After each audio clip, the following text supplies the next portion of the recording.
Namaste, welcome to the guidance classes for the Group 1 services conducted by the TSAT. As you know that the TSAT is telecasting all guidance classes for the 13 concepts or 13 areas of Group 1 preliminary syllabi. We know that science and technology is one of the important concepts in it. In science and technology, so one of the basic concept is basics of physics. So physics is the queen of all sciences as you know it. So physics concept is not only individual, it is connected with the various branches of sciences as you know it. So chemistry, biology, botany, zoology, like all branches of sciences are connected with the physics concepts. So knowing about the physics concepts in very clear and crystal manner, this is very important to us. So today we are going to discuss about the basic concepts, then it will help you to score maximum marks in the examination. Okay. So as you know that the first one is motion and stationary. As you know that when a body is said to be in motion or when a body is said to be stationary. So these two are very important. Actually, these two are relative words. I will give a small example to you. When you travel on a bus, so you sat in the bus and you are observing the surroundings through the window of the bus. So you feel that, so you are at rest and the surroundings, even the trees, the shops also moving, correct? But actual thing is they are stationary, you are at motion, but you feel that you are at rest and those are in motion. So motion and stationary, these two are relative words. Okay, the physics commonly use the velocity and acceleration to characterize the motion. So here the velocity refers the motion in a specific direction. So here we are using two words. That's before going to know this. So very important thing is one is a vector, another one is a scalar. So here the velocity is a vector and the speed is a scalar. What is vector? A physical quantity which has a specific direction and magnitude is called a vector. What is a scalar? A physical quantity which has magnitude but no specific direction is called scalar. So when you coming to this criteria, so the velocity is an vector and the speed is a scalar. So for that reason we will say the vector is rate of change of displacement, whereas speed we can say as rate of change of distance. That's a very important. Here we are using two words, one is called displacement and second one is called distance. Distance we will calculate as a scalar quantity, whereas a displacement we will consider it as a vector quantity. That's a very important. The rate of change of displacement is called velocity. There are so many kinds of velocities as you know it. One is called uniform velocity, correct? So constant velocity. Like we can define instant velocity, so like we can define angular velocity, linear velocity.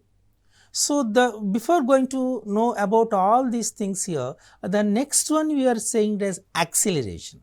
So acceleration means here, as you know that in the vehicles we have the accelerator to increase the speed of the vehicle, correct? That's that instrument we call it as accelerator. Here that function is called acceleration. A rate of change of velocity is called acceleration. So for example, when you're driving somewhere, both a driver and a car have a velocity. So just now I said, see, the driver feels that he is at static position. I will give a small example to you before going to say this one here. We are traveling on a bus. Suddenly the bus driver applies the brake. You are standing in the bus. Then you will just pull down or before just frontwards, correct? different direction. What is the reason? Your legs again at rest position, but your body is already in motion, so it comes to just be to forward direction. So you will push into in front direction, correct? So in this manner, so here when the driver and a car of velocity, meaning they move in a specific direction at some speed, the driver probably changes how fast they travel from time to time, alternately accelerating and deaccelerating. Okay, we can raise the speed or. So before going to know all these things, now we will see the equations of motion. So are you understand the motion means here? So when a body moves from one place to another place, one point to another point, then the body is said to be in motion. Clear? Okay. So means that so the rate of change of displacement, simply displacement by time is called, so is velocity. Generally, the displacement is represented with a letter S. S stands for displacement and T stands for time, V stands for velocity, A stands for acceleration. Okay, and generally the equations we have equations of motion. Simply the first equations of motion is equations of motion. The first equation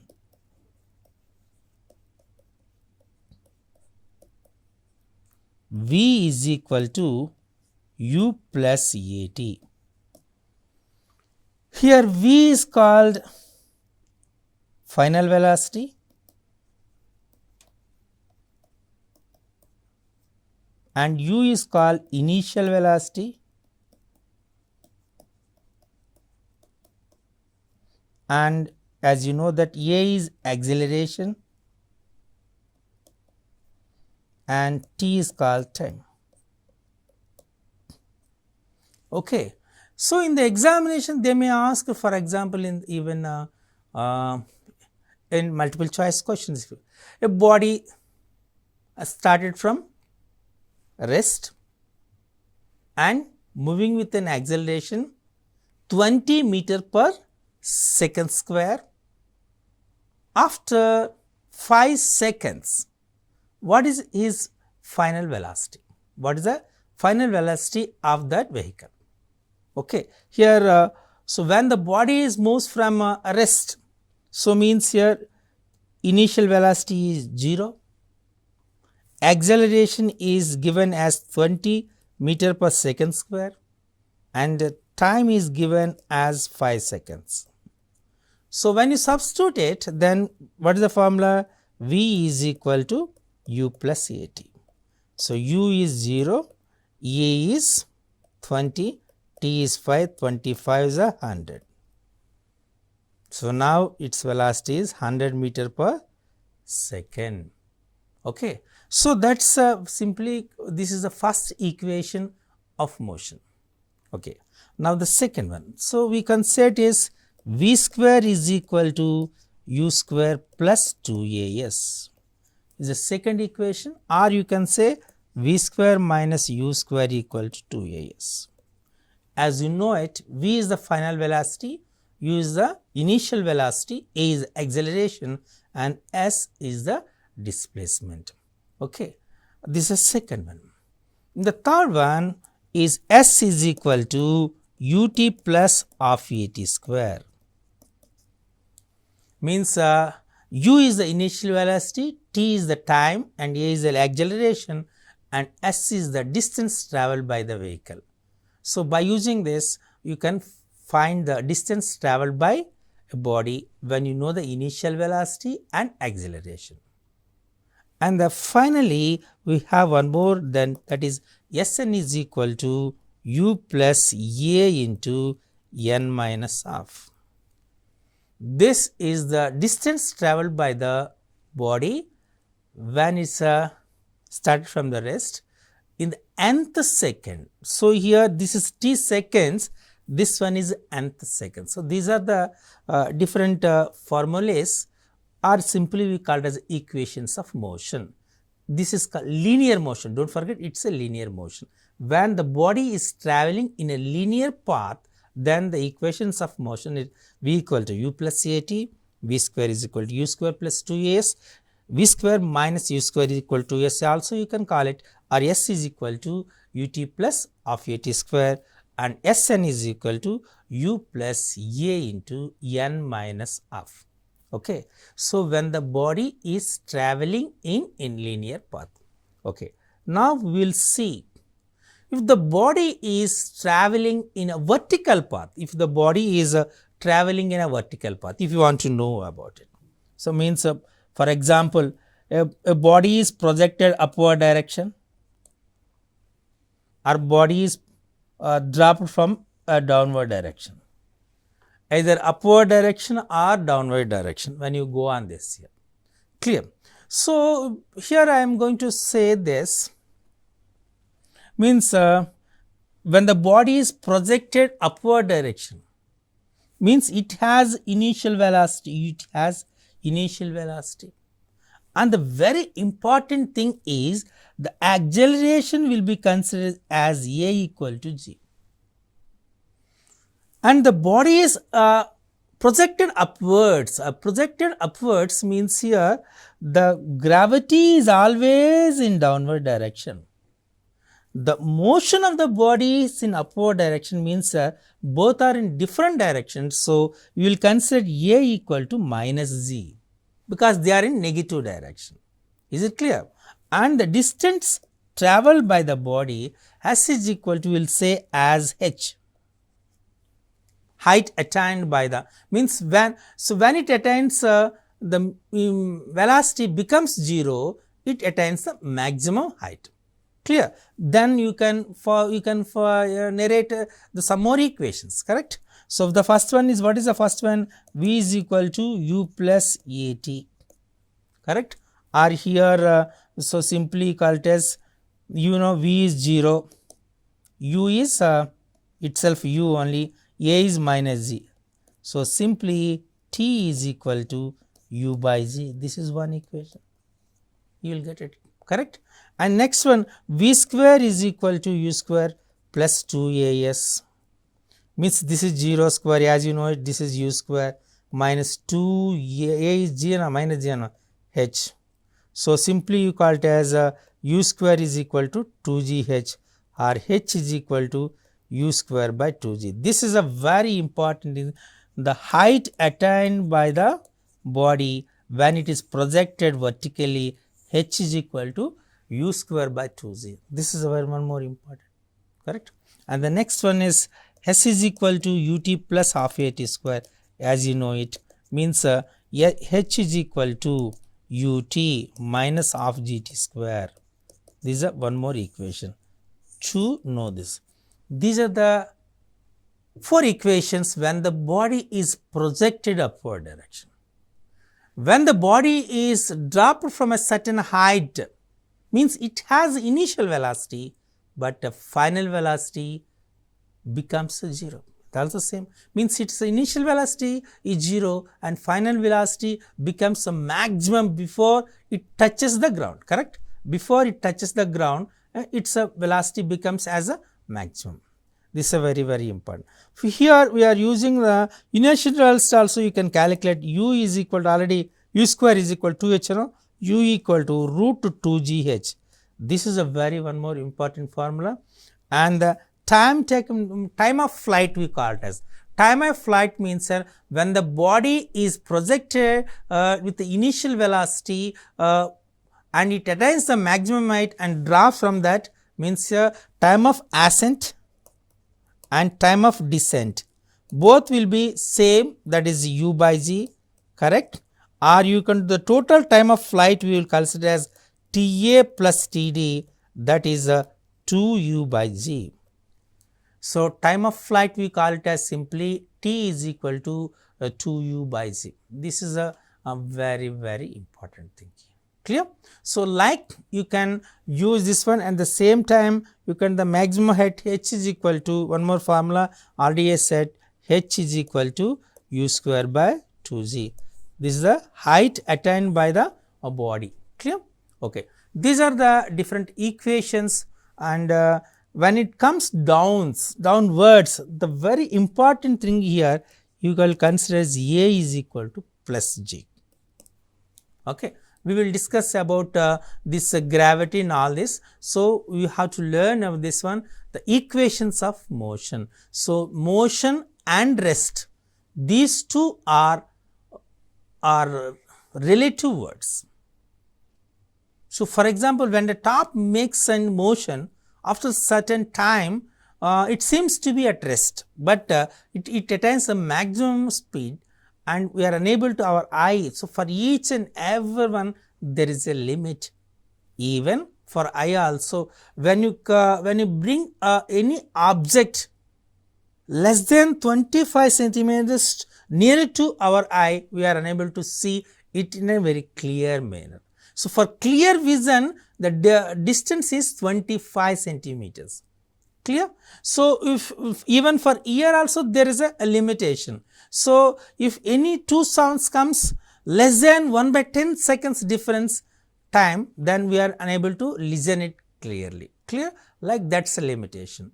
And our ear also can hear the sounds of the frequency 20 Hz to 20,000 Hz.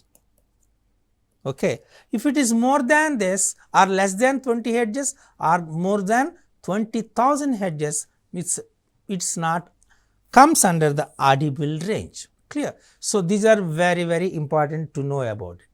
Okay. So, now we have to know that the equation, when you consider the velocity time graph, see this is very important. So, we can draw the velocity time graph. So, we will take it as velocity here and time. On x axis we have to write a time, and the y axis if you draw the velocity. So, if that velocity time graph is like, means the body is in accelerated movement.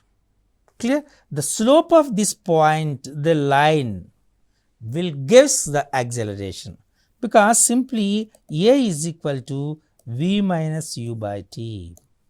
Just now I said the equation V is equal to U plus AT, or V minus U by T is equal to A. Correct? So, means the rate of change of velocity is called acceleration. If the weighted graph is like, means this velocity and time. So, means here there is it's parallel to x axis, then the body is moving in constant velocity. Clear? So, this is a very, very important. When the body is moving in a circular path, the body is moving in a circular path, when there is an angular displacement, the angular displacement will call it as represented theta. So, here there we are saying V is equal to ds by dt, correct? But in circular motion, we will say the angular velocity, this is a linear velocity. So, angular velocity is omega. So, this one is d theta by t.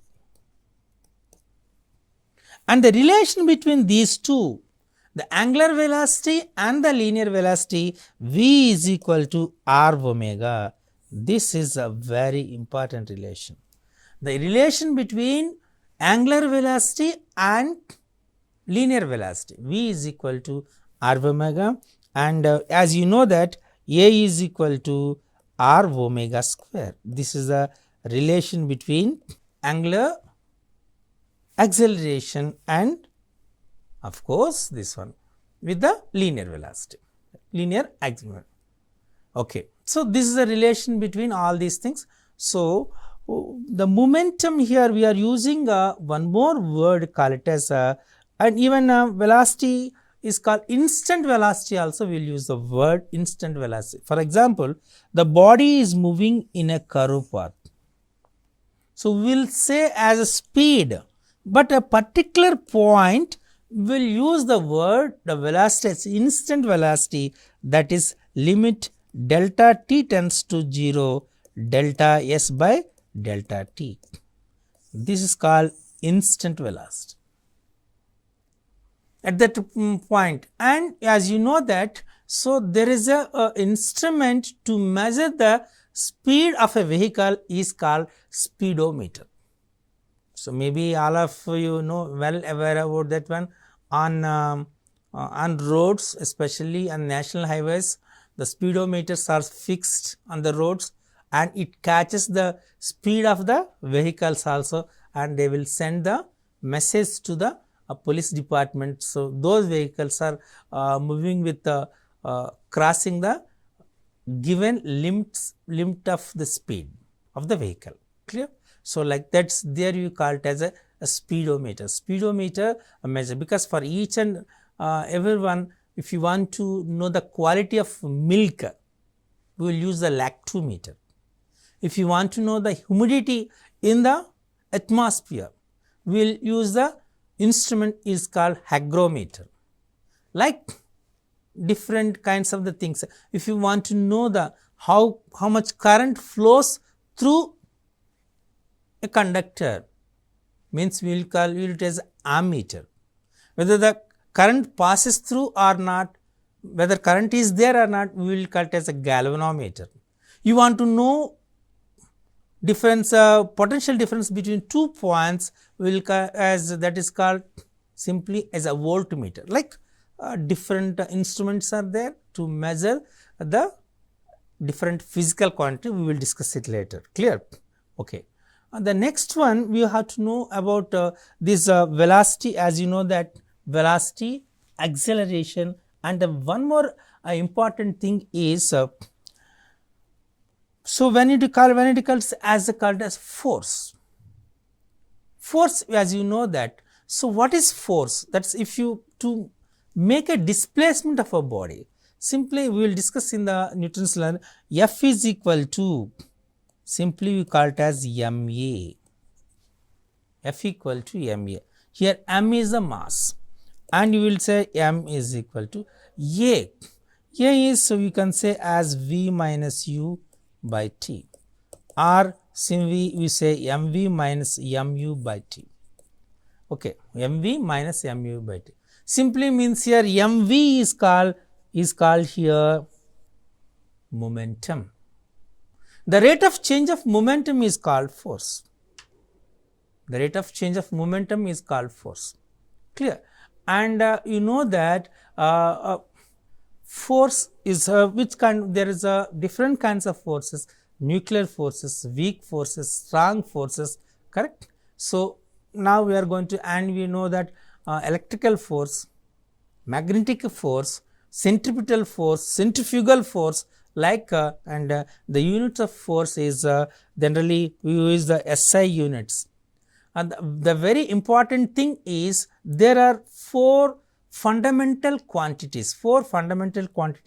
That is simply if we call it as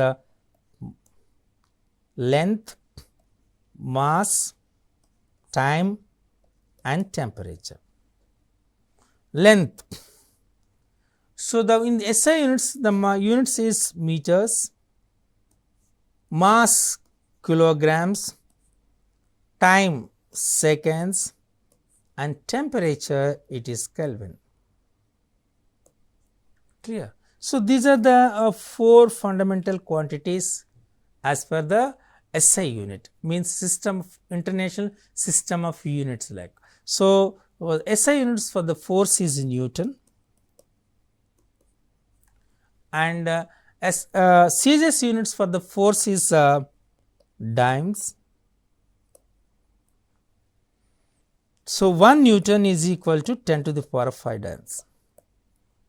So that's a relation between the units of CGS and one more important thing is we have CGS units, FPS units, and MKS units. CGS units, FPS units, MKS units here. CGS units we call it as C means centimeter, So CGS, FPS, MKS.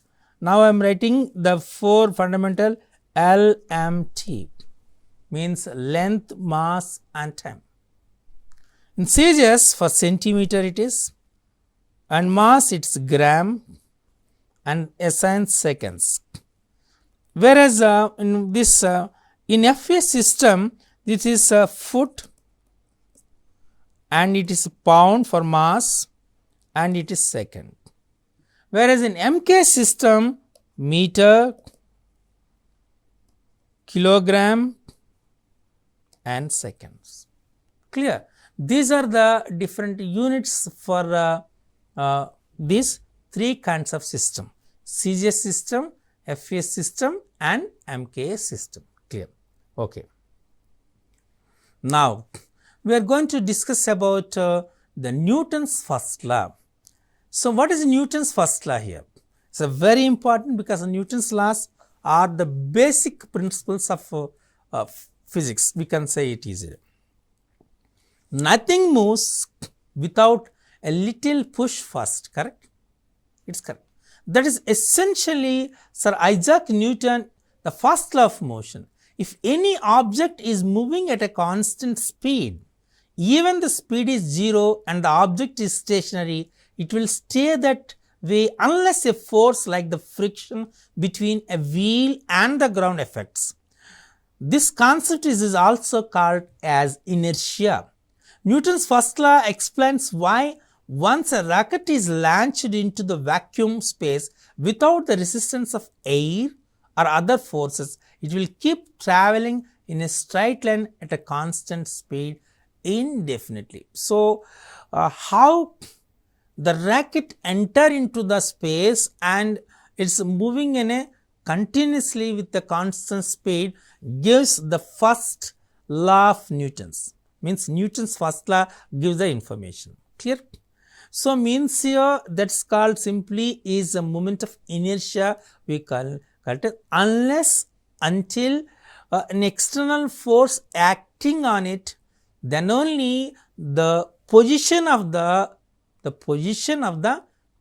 body will change. If the body is in a constant motion, it continues its constant motion. If a body is at rest, it will maintains its rest position unless and until an external force is applied on it. When the external force overcomes the friction between the body and the ground, then only the body can move. Maybe you understand that when the rocket is projected in the space, so through a rocket launch vehicle, a satellite is projected through a rocket launching vehicle. So means here when this rocket is enter into the space, so it continues because there is no external force, so it moves with the same speed. Clear? That's a very, very important. That's called moment of inertia.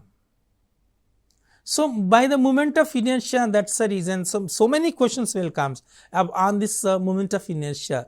So for example, in a long jump, so the athlete will run some 10 or 15 meters long distance, and then he will jump. What is the reason? That's called simply moment of inertia. The reason is, so because if the body is at rest, so you want to make his body into motion. That reason he will run for some time and then he will jump. Okay. So when you move any tree, or of course, then for example, you have taken a mango tree and you will just push the mango tree branches to and fro, then the grape mangoes will fall down. What is the reason? The reason behind it is the moment of inertia. Clear? Because the mangoes still want to stay at the same position, but so it will simply drop down. Even when you push the blanket, the dust particles will fall down. The reason is moment of inertia. This is a very important. So, the Newton's first law says about the moment of inertia. Even if you want to take the example, so when the rocket is projected into space, a rocket is launched into the vacuum of space. So, simply without the resistance of air or the other forces, because in vacuum there is no other forces, even the resistance air forces also there. Vacuum means there is no air, as you know that. So, it will keep traveling in a straight line at a constant speed indefinitely. That is the law or concept behind the motion of a rocket. So, we will discuss some more concepts in the next episode. Until, thank you.